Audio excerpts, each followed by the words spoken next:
School में पढ़ते थे जब बच्चे थे, एक चैप्टर आया था, आप लोगों को अगर पढ़ाई में आया हो, पता नहीं बदल गया, जेम्स वाट।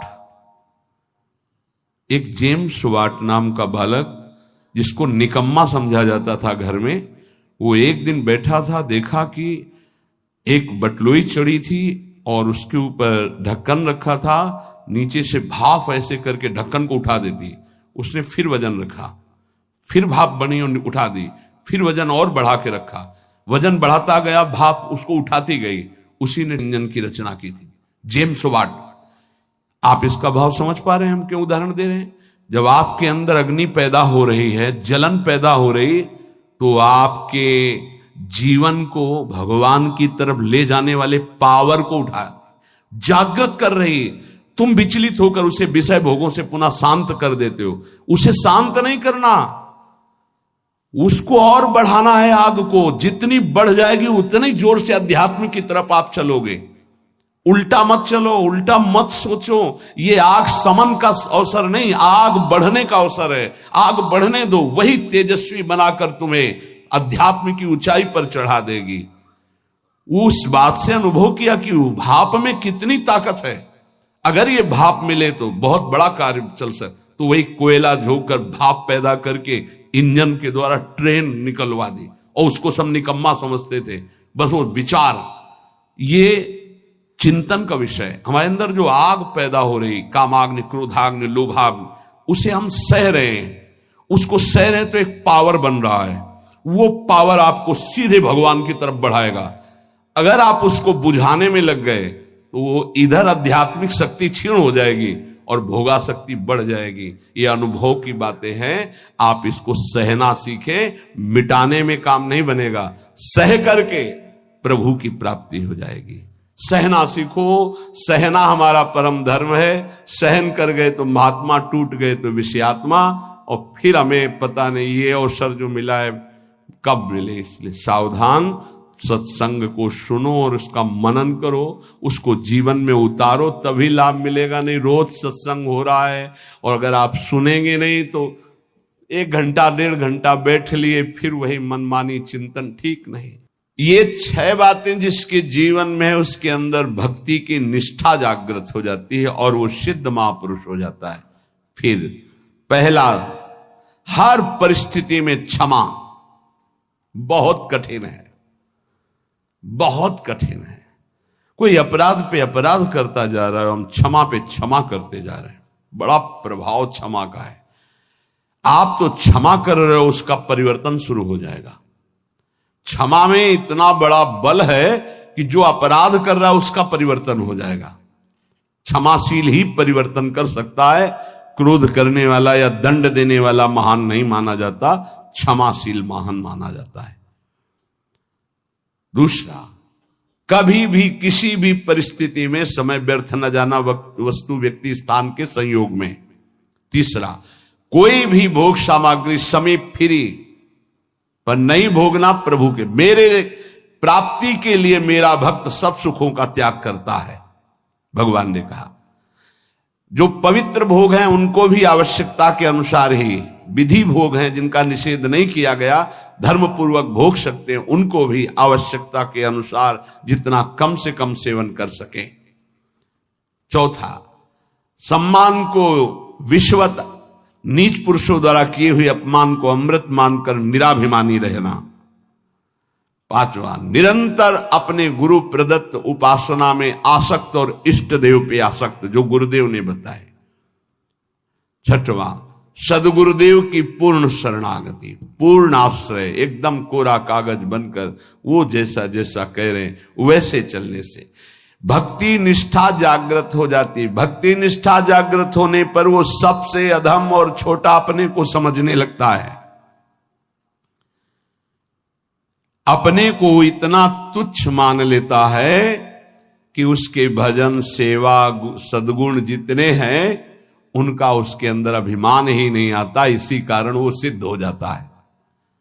थोड़ी सी साधना अभिमान उत्पन्न कर देती। क्यों? क्योंकि गुरु कृपा नहीं है। इसलिए जहां निराभिमानी होकर प्रभु से अपना संबंध जो था है, जो रहेगा, उसका बोध हुआ उसी समय उसे भगवान की प्रेम लीलाओं का अनुभव होने लगता है। कभी रोना नहीं आता किसी को, मेरे साथ प्रभु कितनी कृपा कर रहे हैं, कभी रोना नहीं आता है। कैसा कपटी संसार है। गुरुदेव अपनी महिमा से उतर करके, नीचे उतर करके हमारे जैसे बनकर हमसे संभाषण करते हैं, हमें प्यार दुलार शासन करते हैं। कभी एकांत में किसी को गुरु के प्रति रोना आया? मोटे मोटे आंसू सामने गिरते देखते हैं अपनी वासना की पूर्ति के लिए, अपने मन की शांति के लिए, हमारे मन को सुख मिले, बस। कभी ये रोते कि अहो कृपालु करुणा में आपका कैसा स्वभाव है, हे स्वामिनी आपका कैसा स्वभाव है, कभी ऐसा नहीं। विश्वामित्र जी भगवान के प्रति शिष्य भाव किया तो भगवान शिष्य बन गए। अगर थोड़ा भी विलंब पुष्प लाने में हुआ तो भगवान डर रहे थे कि गुरुदेव की संध्या पूजा में विघ्न न हो जाए, गुरुदेव की जो सेवा में थोड़ा भी समय लगा तो डर गए भगवान। शिष्य भाव, जैसा भगवान के प्रति भाव करोगे वैसा ही भगवान आपके सामने आ जाएंगे। अनंत ब्रह्मांड भगवान ने ही अपने आप से ही रचा है। कितना विलक्षण भजन का प्रभाव होता है कि अनंत ब्रह्मांडों का स्वामी आप जो भाव करोगे वैसा आ जाएगा बन के।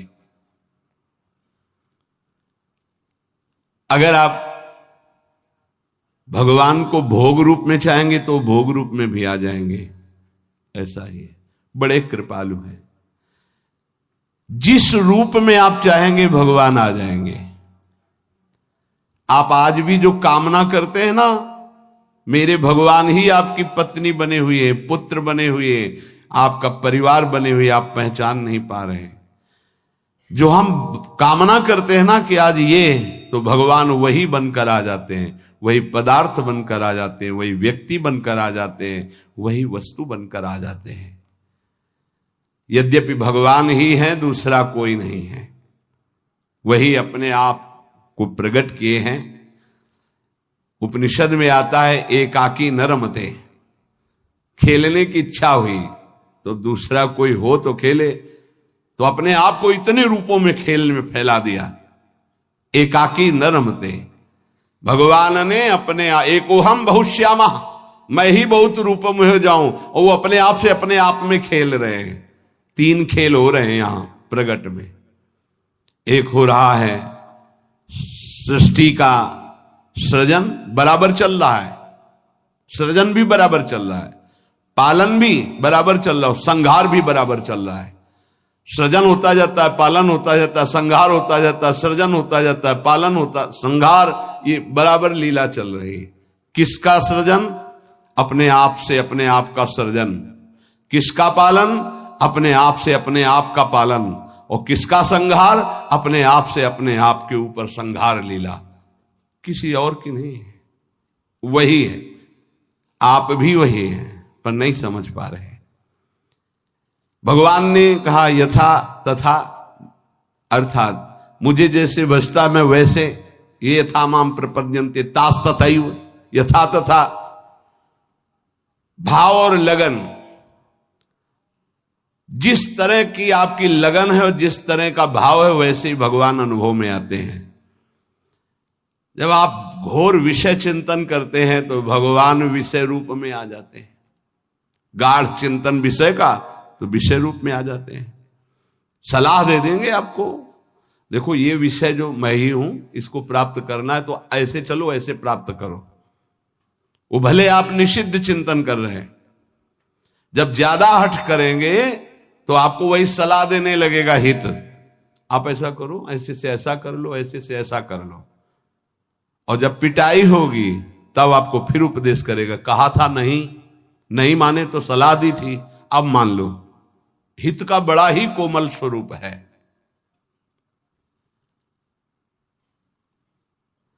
यदि आप भाव से लगन से प्रभु की तरफ चलें तो उधर से प्रभु चल पड़ते हैं। और आपकी चाल और प्रभु की चाल में बड़ा अंतर है। त्रिभुवन में सबसे तेज गति चलने वाला मन है, वायु से भी अत्यंत वेगवान मन है। जैसे वायु यहां से बंबई उसको जाने में कुछ समय लगेगा, लेकिन मन को अगर आप बंबई गए हैं पहुंच गया। मन से भी वेगवान गरुड़ जी हैं, जो भगवान के वाहन हैं, वो मन से भी वेगवान है और गरुड़ से भी वेगवान भगवान की गति है। जब उपासक भाव और लगन से चलता है तो बहुत जल्दी भगवत प्राप्ति क्यों हो जाती है? बोले दरिया दूषण दास में नहीं राम में दोष। भगवत प्राप्ति में दोष आपका है जो आप देरी कर रहे हैं, भगवान की तरफ से नहीं। जन चाले इक पावणो हरि चाले 100 कोश। एक कदम भक्त भगवान की तरफ चले तो 100 कोस भगवान भक्त की तरफ चल देते हैं।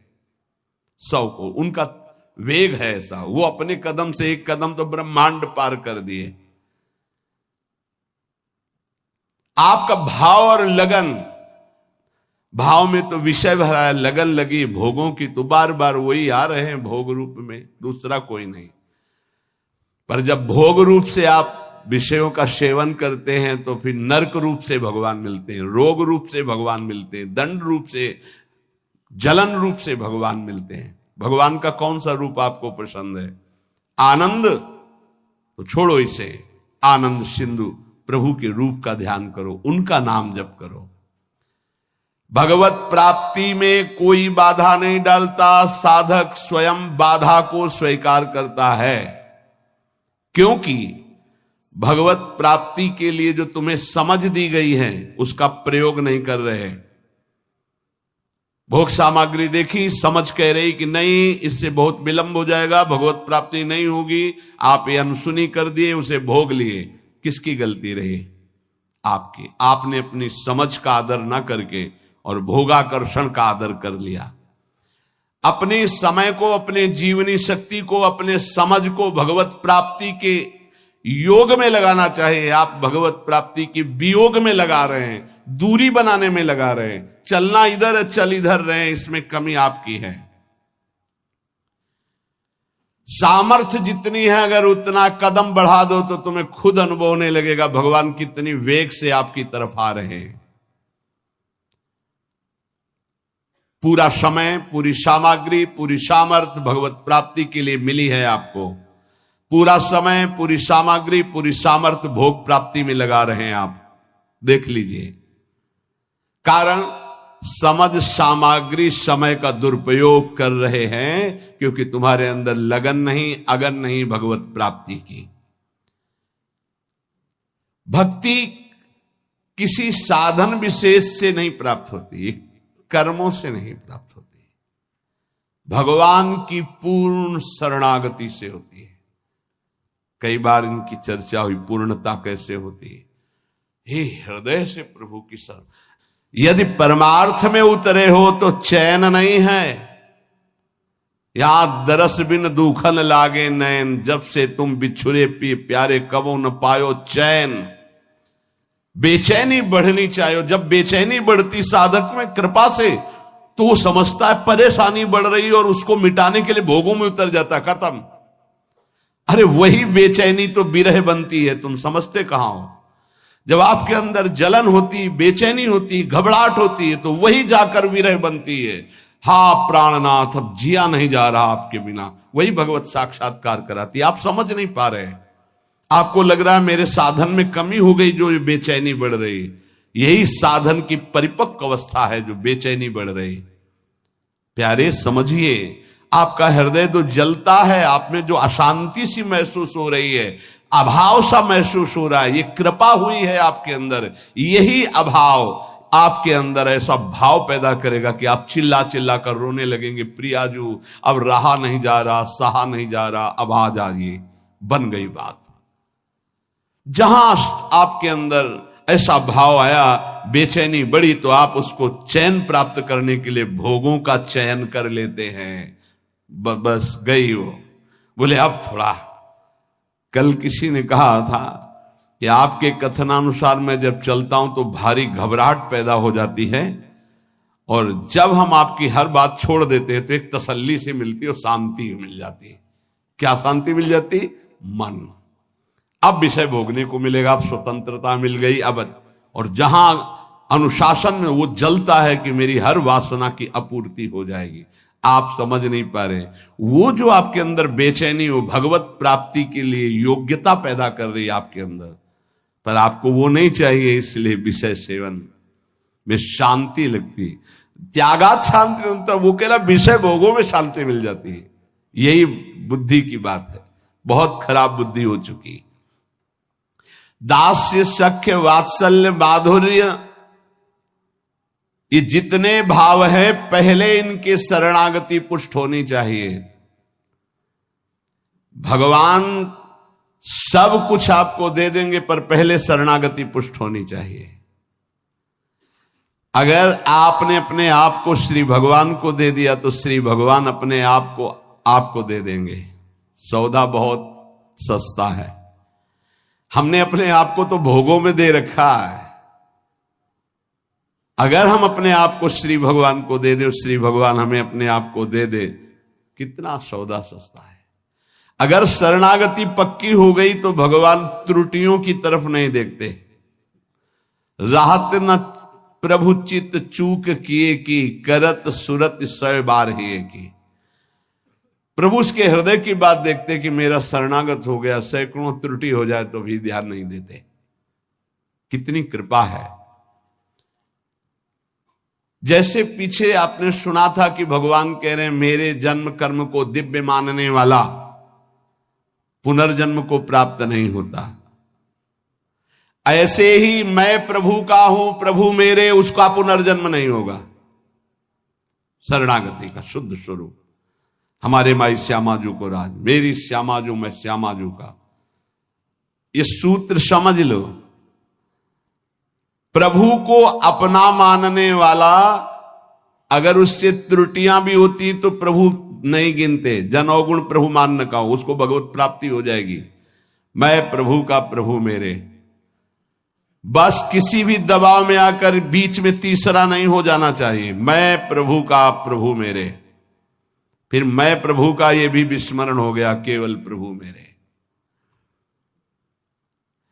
चाहे समझ में आए या ना आवे, इतना समझ लो, संसार का कोई भी संबंध, कोई भी शरीर, कोई भी वस्तु स्थायी नहीं है, कोई भी पद।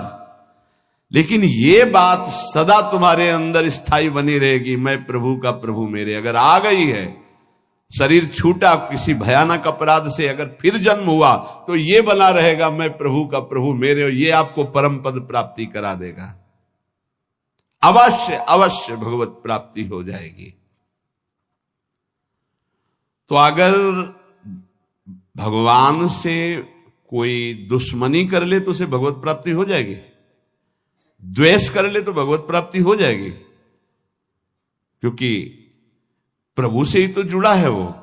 भगवान को गाली दे, अपमान करे, नास्तिकता, बिल्कुल भगवान से बैर माने, उसे भगवत प्राप्ति हो जाएगी।